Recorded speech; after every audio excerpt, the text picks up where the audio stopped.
Great. Well, it's 8:30 and I'm sure folks are going to be filing in for the next few minutes, but I want to get us started because we are very committed in this series to being timely, which is something we know that our audience appreciates. So wherever you are on your commute, in your office, at home, welcome to the University of Minnesota Extension's virtual series Breakfast Info Bites, Wednesday morning research nuggets. Once a month, on most months in the year, we're going to be presenting a virtual presentation, just a half an hour quick nugget of some cutting edge research from the University of Minnesota in an interesting and digestible way for our audiences across the state. And this morning we have with us today Dr. Carrie Oelberger from the Humphrey School of Public Affairs at the University of Minnesota, presenting on fostering meaningful and sustainable careers, understanding and addressing burnout. Dr. Oelberger is an assistant professor of management at the Humphrey School, has a doctorate in organizational studies from Stanford University, has worked in grassroots education in rural Tanzania, and continues to provide consulting support for philanthropic foundations and pro-social organizations to inform their organizational design and programmatic practice. And best of all, Dr. Oelberger was one of my professors at the Humphrey School when I was there. So I'm super privileged to introduce Dr. Oelberger to you all and hand over the mic to you, Dr. Oelberger, to share about your fantastic research. Thanks so much, Isabel. It's a delight to get to do this, particularly with somebody I used to see in the classroom. So thank you.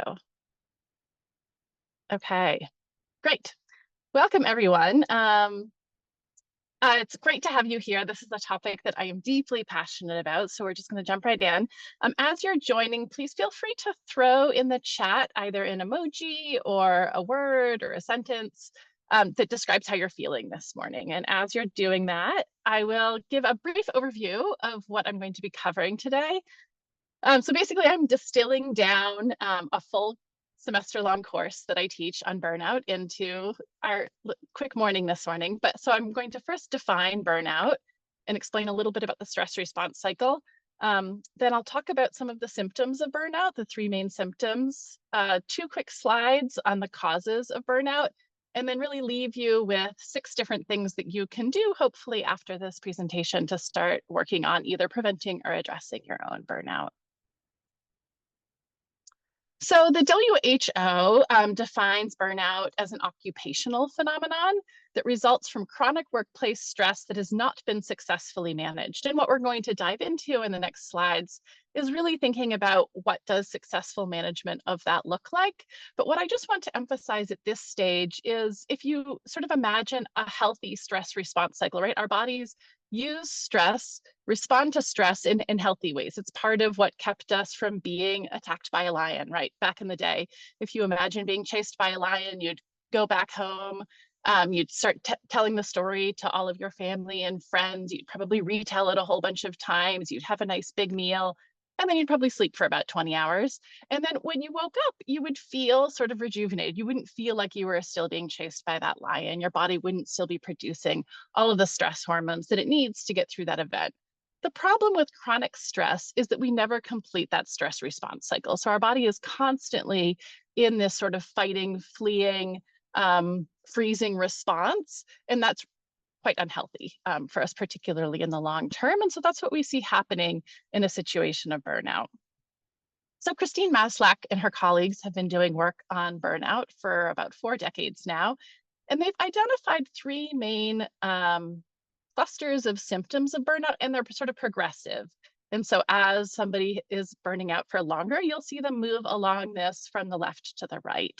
So what burnout generally starts with is exhaustion. And this is mental exhaustion, physical exhaustion, emotional exhaustion, but basically a sense of energy depletion, which results in an individual feeling really having a hard time engaging in activities, even activities that used to be quite meaningful for them. You might have entered your job really fired up about doing a bunch of different things, and you just find that you don't have the energy to do them anymore.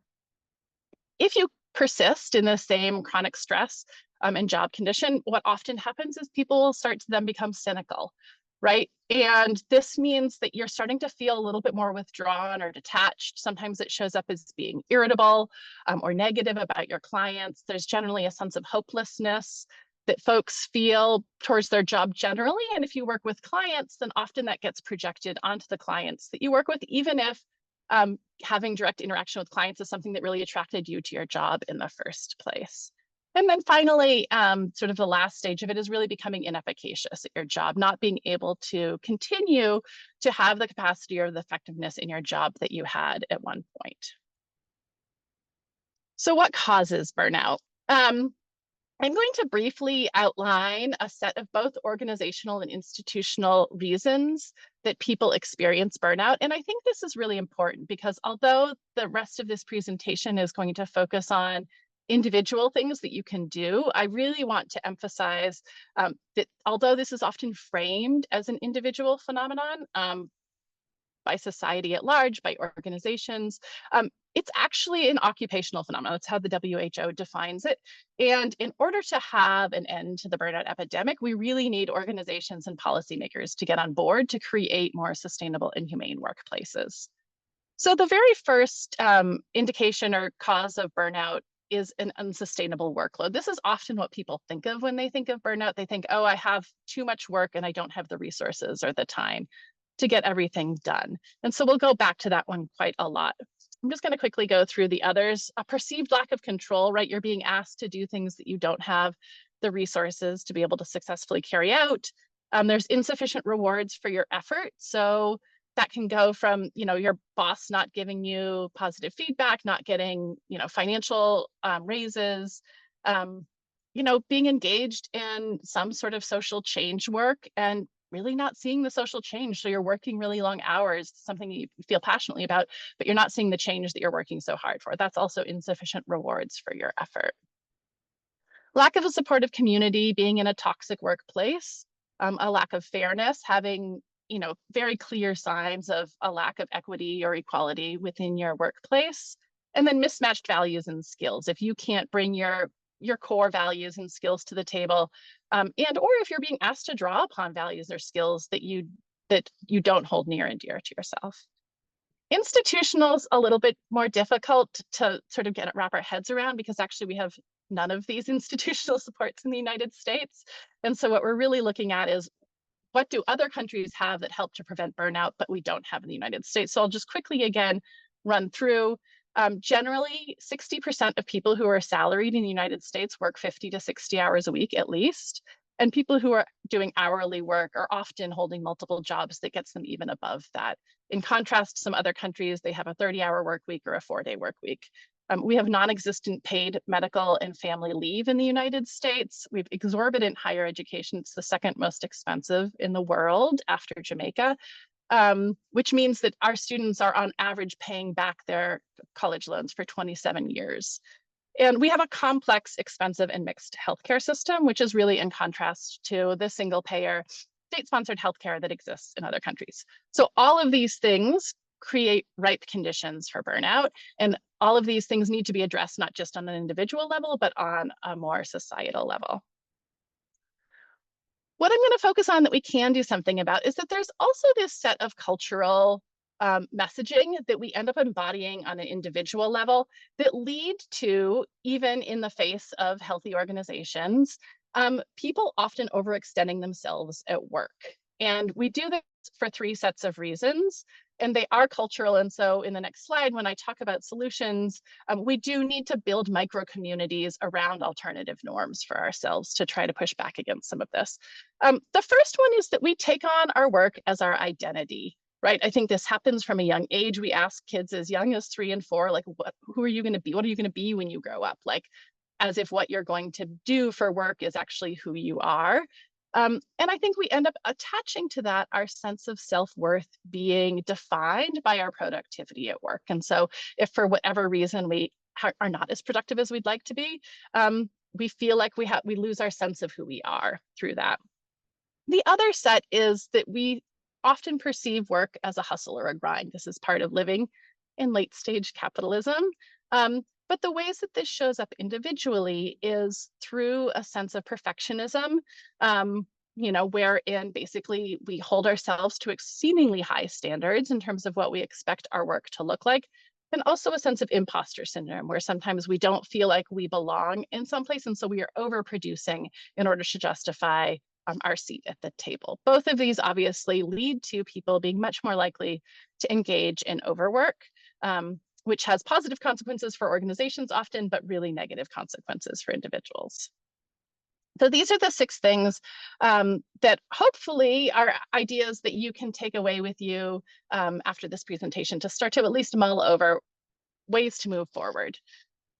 The first one is a sense of unconditional self-acceptance, right? So this sounds a little like woo-woo and out there, but the basic idea is like we need to push back against the idea that our work is our whole identity and that it defines our self-worth. And so there's been a lot of research that's shown that moving towards self-acceptance and self-compassion, embracing this sense of wholeness over holding yourself to perfectionist standards, can be really helpful in this, right? Understanding that you're worthy, unrelated to anything you either do or don't do, and being able to sort of engage in positive self-talk around that. Engaging in rest. And I think of this really expansively through the work of Tricia Hersey, who has an excellent book called Rest is Resistance. If you want to check it out, I highly recommend it. But basically the idea that we need to complete that stress response cycle on a regular basis, right? So this isn't like cramming for work 50 weeks a year and then taking 2 weeks of vacation. It's on a regular basis, ideally within each day, but as many times as you can a week, finding things that nourish your nervous system. And so this can be sleep, but it can also just be closing your eyes for 10 minutes, right? Taking a shower in silence, drinking a nice warm cup of tea while listening to relaxing music, staring out the window and daydreaming, right? She has a long list in her book, and I'm happy to share that afterwards if anyone would be interested. But basically the idea is like finding ways to complete that stress response cycle for yourself.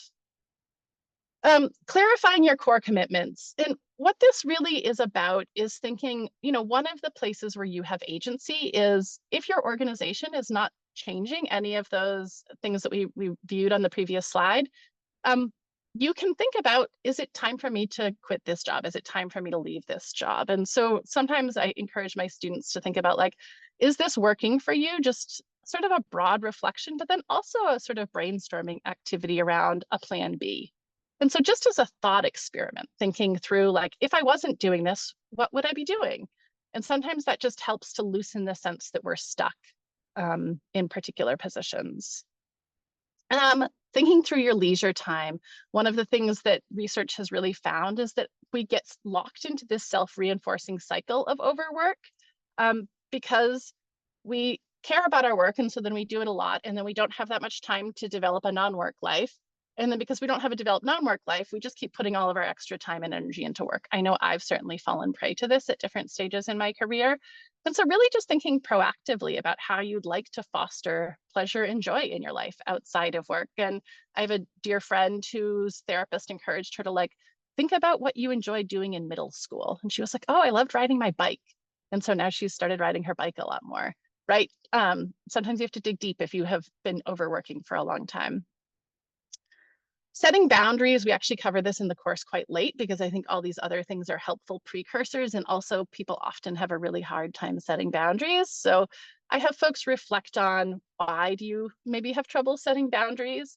And then 2 different things that I think are helpful to keep in mind. One is that saying no to some things allows you to make space to say yes to other things. This is helpful for me to think about like, what's my counterfactual? So if somebody asks me to do a task that might take me 2 or 3 hours, that doesn't seem like that much time. But then I think, well, I pick up my toddler from daycare at 6 o'clock and they go to bed at 8 o'clock. And so I only have 2 hours with them. Do I want to spend that 2 hours with them, or do I want to spend it doing this task? And so sometimes thinking about that counterfactual can be helpful. And also a lot of the research recommends always waiting 24 hours before you give a yes answer to anything. So if someone asks you to do something, feeling free to say like, actually, yeah, I need to think about that. Give me 24 hours, check in with some folks, check your gut, and then sometimes it can be easier to say no after some reflection. And then I saved the most important one for last. In terms of community care, right? So I think a lot of times we're conned into thinking in our society that this is like the burnout pandemic needs to be fixed through this sort of individualistic self-care, which, is getting manicures or a nice latte, which are no shame if those are things that you enjoy, you should totally do those things. And that we need to collectively be addressing this, right? So it's a collective problem. And so coming up with collective solutions, finding that sort of fostering that microculture for yourself of folks who are trying to push back against some of the dominant cultural messaging that makes us feel like we have to engage in overwork, who will celebrate your nose with you, who will help you remember to rest on a regular basis, right? Forming these systems of collective community care, I think, are a hugely important part in trying to create a new culture. So I thank you all so much for being here. I wish you meaningful and sustainable work, and I look forward to the questions that you have.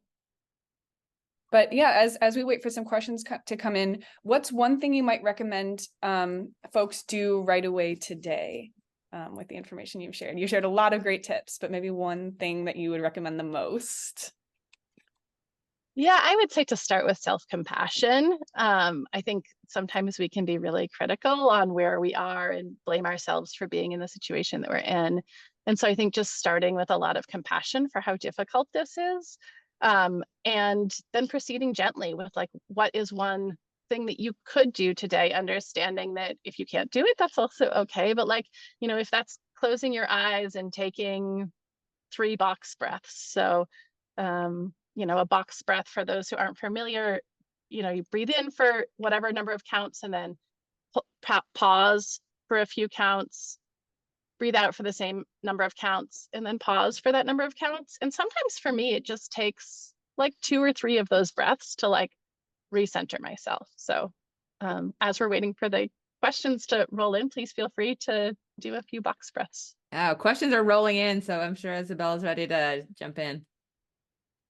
Yeah, we have one question from an anonymous attendee. How do you suggest handling a coworker that doesn't respect your no? Oh, that's a tricky one.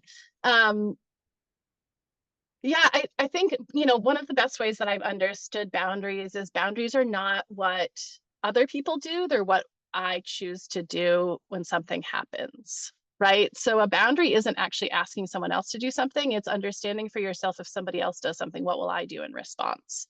And so it sort of helps you reclaim your power around it, because it helps you think through like, well, what will I do when they're not respecting my no? Like, what are my options? Can I walk away from the situation? Can I go to a superior? Yeah, I think that's I just want to empathize, first of all, that that's really hard. And that's always been helpful for me in terms of thinking about boundaries, is I'm not actually asking you to do something. I'm figuring out what I will do myself in response to a particular situation. Thanks for the question. Yeah, that's a big topic. Boundaries are hard. I feel like, and there's great resources actually that I'm happy to share also after this, if people would like. I'm sure people would, because there's a lot of questions coming up about whether you'll be able to share the slides, which we didn't talk about before, so feel free to share your response to that. And happy to share the slides. Reminders on authors and specific slides. Yeah, if you can circulate that to folks afterwards, I'm happy to share a list of different resources. There's a lot of actually great workbooks around boundaries that walk folks through exercises of like, why do I have trouble setting boundaries? And then a lot of them, which were helpful for me, around scripts, actually, because if you're really uncomfortable with setting boundaries, sometimes like, I didn't even really know what to say.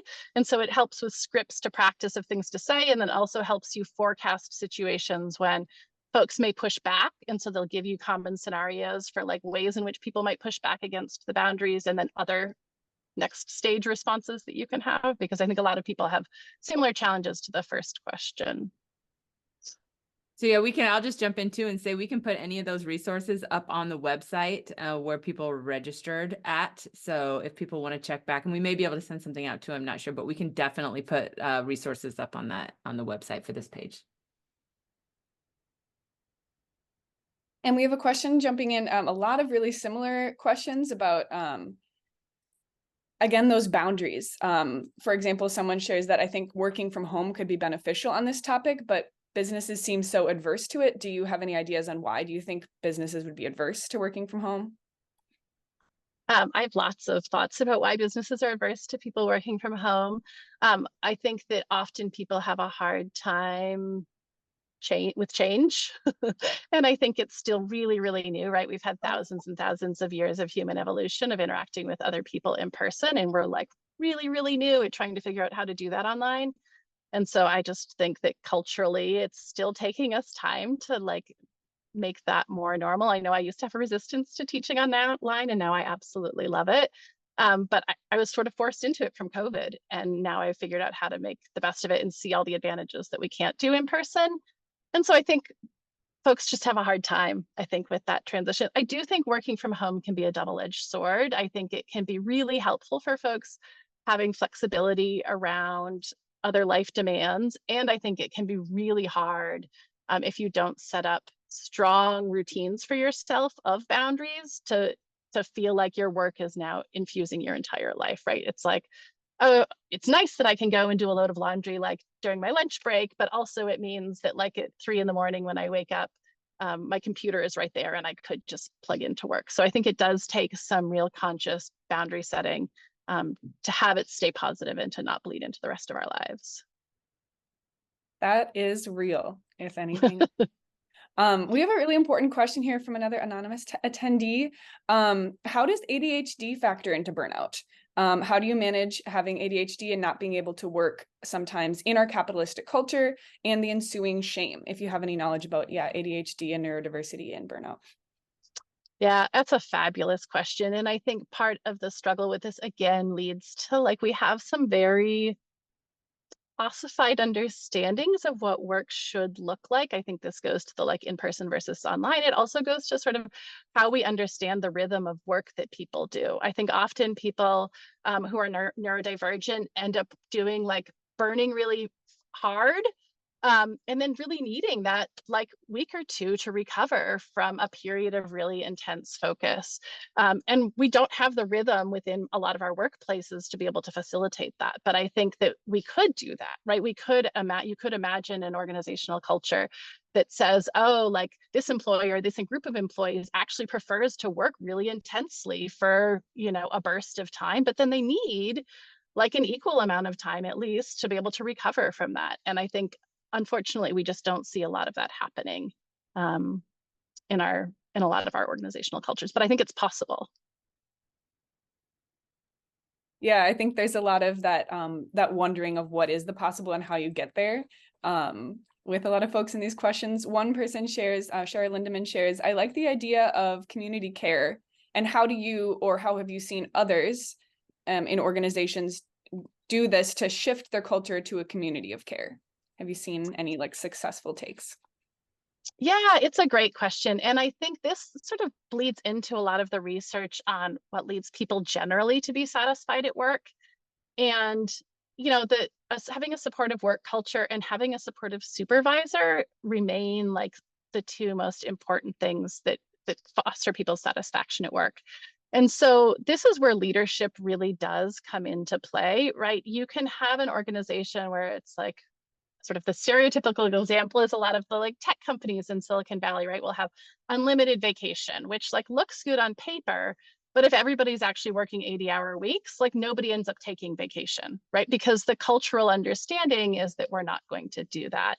In contrast, like I think on the positive side, organizations that tend to do this well are organizations where the leadership has gotten on board with saying, yes, like I am not going to send you emails outside of work hours. I am not going to praise people for coming in on their vacation time, right? Little things, but they add up because particularly if you're not in a position of power, you take those little crumbs from leadership and you think, oh, this is what it takes to be successful in this space. This is what it takes to be successful in this organization.